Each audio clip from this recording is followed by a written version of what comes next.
Hey y'all, today I'm doing my top 10 books of 2021. Stay tuned. Welcome back to Books with Kimberly. Don't forget to like, comment, share my channel, and subscribe. Y'all, it is 2022, so I gotta start 2022 off by going back and looking at all the books that I read over the year of 2021 and picking out my top 10 favorites. I didn't think it would be easy to put together my top 10 list of books because right off the top of my head, I couldn't really think of 10 books that I just was in love with in 2021. But the great thing about having Goodreads and keeping up with the books that you read throughout the year is that when it comes to wrapping up the year, doing my monthly wrap-ups and doing this top 10 list, I was able to go back and look through all the books I read in 2021. And I was like, oh, I read that book. That was a good one. And that was a good one. And before I knew it, I had my top 10 list. And I'm ready to just jump straight into it. Book number 10 of my top 10 books of 2021 is The Burning: Massacre, Destruction, and the Tulsa Race Riot of 1921 by Tim Madigan. This book was a nonfiction book, so I'm super proud of myself for reading this book. I had been hearing so much about the Tulsa Race Riots, especially since 2021 marked 100 years since this riot happened in 1921. So it's very important for me to read up on exactly what happened. This book goes into detail, so much detail of what actually happened before and after, and even in the future, 50 years later, what happened to Tulsa, Oklahoma, which was the Black Wall Street, you guys. There was this street there where all Black people had their businesses, barber shops, car shops, ice cream shops, the theater. Black people were thriving, Black doctors, Black lawyers, and these Black people were thriving. And an unfortunate event happened that led to a riot between the Black people and the white people in Tulsa, Oklahoma. It was very disheartening to read about what happened, but I'm glad to know my history, and I think that's something that's very important to me, so that's why I put it as number 10. Book number 9 is also another nonfiction book for me. Y'all, look at me reading nonfiction books in 2021. Now, I can't promise you that I'm going to read one in 2022 because there's not one that's caught my attention yet, but you know, we just in January, you never know. Number 9 is The Sisters Are All Right: Changing the Narrative of Black Women in America by Tamara Winfrey Harris. This book was such an important read for me because it was just a book affirming all of the things that I feel being a Black woman in America, all the things that we go through, all these tropes and stereotypes that are constantly put on Black women's shoulder. But at the end of the day, we are all right. I did a standalone review for this book where I go over the notes that I took during this book. It's such a great book, such an important book, and I love it. And I can't wait to reread this book. Number 8 was Shadow and Bone by Leigh Bardugo. I really enjoyed this YA fantasy book. It had lots of magic in it.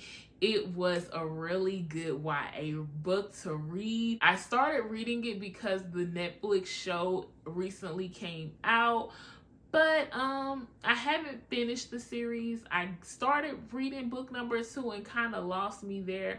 I'm gonna have to do a whole video on how I just have this habit of reading the first book in a YA series and just stopping there. But I can't help it, y'all. It's the character building, the world building for me. But once it gets into this battle of the have and the have-nots, that's kind of when I lose my interest. I love everything that has to do with dystopia, YA fantasy, but it's just hard for me to get to the second book. But this first one was really good. I love how this character was introduced and her magical talent.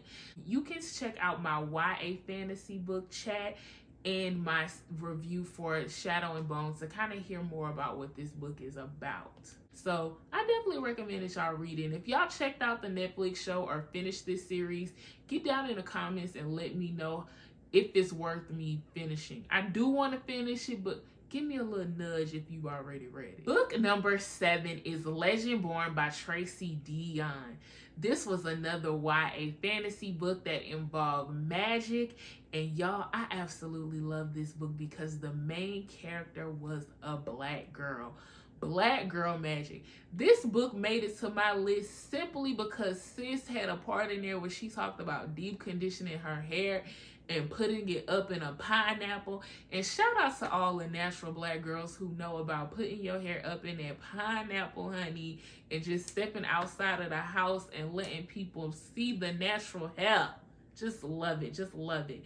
You know, because so many times I read these YA books and the main heroine has this wavy auburn hair or this blonde hair, long dark hair, and never have I read a YA fantasy book involving magic where the main character has kinky, coily, curly hair and sis is putting it up in a pineapple to go do magic and just stunt on these people. I wanted to say something else, but I'm going to say stunt on these people.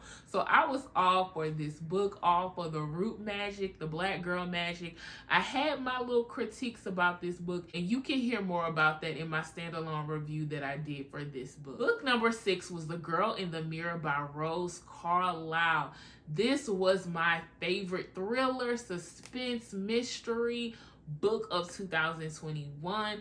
It was definitely a great read after being disappointed by Verity and the Silent Patient. Thank you, but no thank you to all who recommended those two.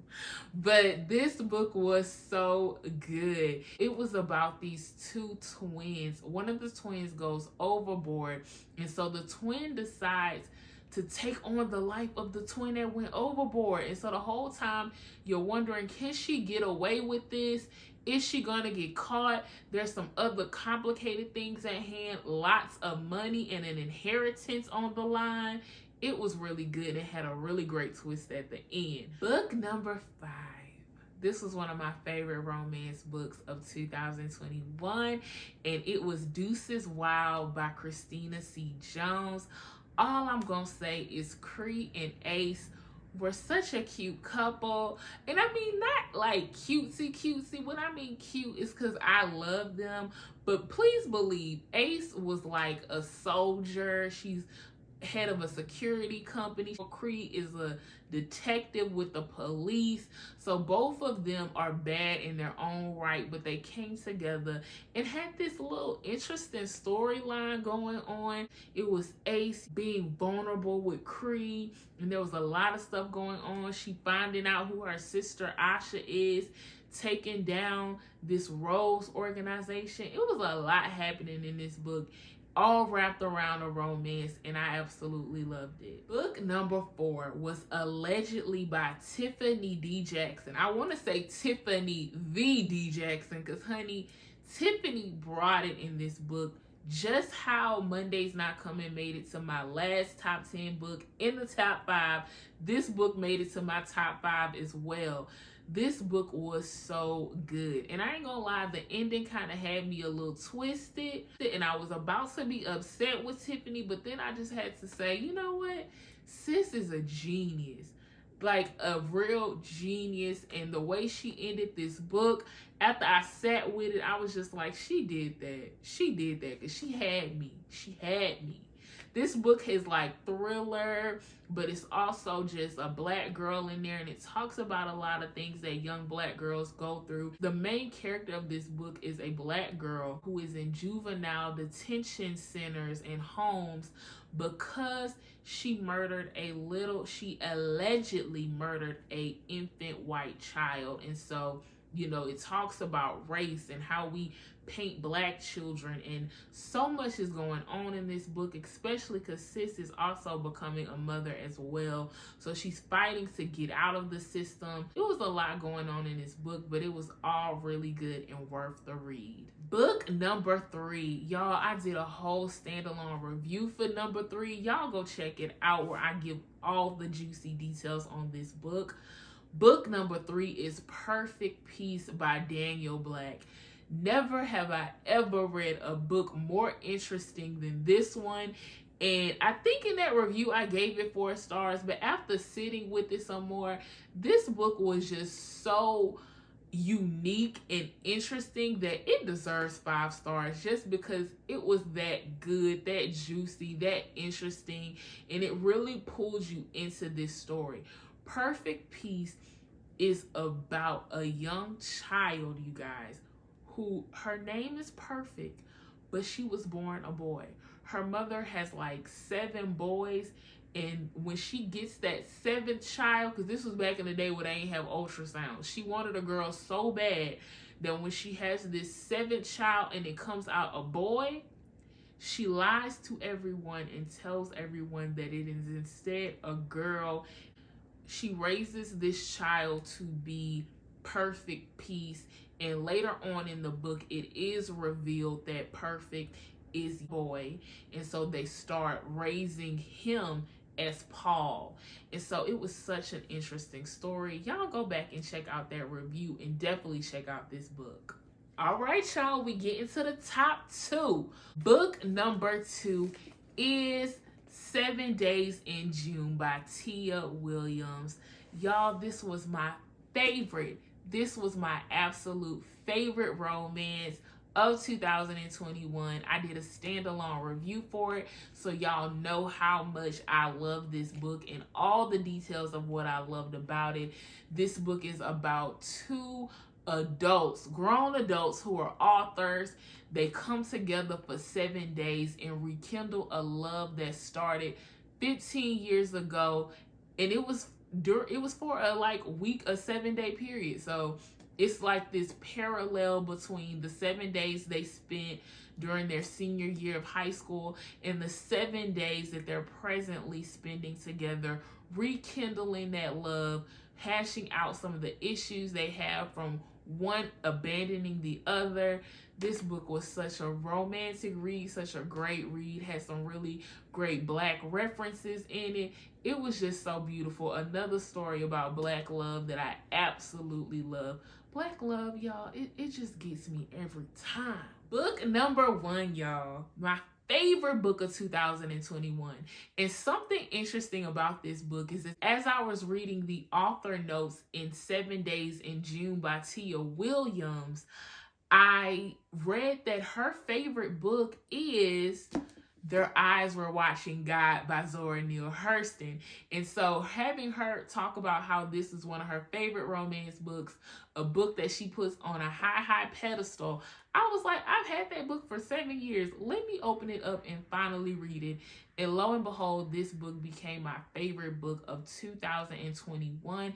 If y'all go check out my standalone review that I published like a month or 2 ago on my YouTube channel, y'all will know how much this book meant to me and how it really got me through Hurricane Ida. And y'all, I just love this book. It's a love story.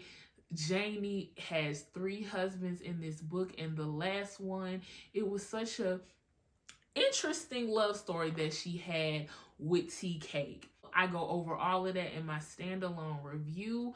Y'all, I had some really good books that I read in 2021. I'm definitely proud of myself. And I also want to give myself a pat on the back because I met my Goodreads challenge of reading 50 books. Yay! I challenged myself to read 50 books. That was my first time doing that. Usually I do 20, 25, 30 books. I told myself I wanted to read 50 books, and I accomplished that, even though I had about 3 months of reading slumps. I mean, the storm happened. There were some months where I did not want to read anything, and I still was able to knock down 50 books. Thank God for audiobooks. But yes, I was able to read 50 books, and I'm so proud of myself. And I'm also going to challenge myself this year to do 50 books again. And I do have some books to talk about in my January wrap up. So I'm starting the year off right. But definitely get down in those comments and let me know what was your favorite book of 2021. And y'all, happy reading in 2022. Love y'all. Thanks for tuning in to another Books with Kimberly video.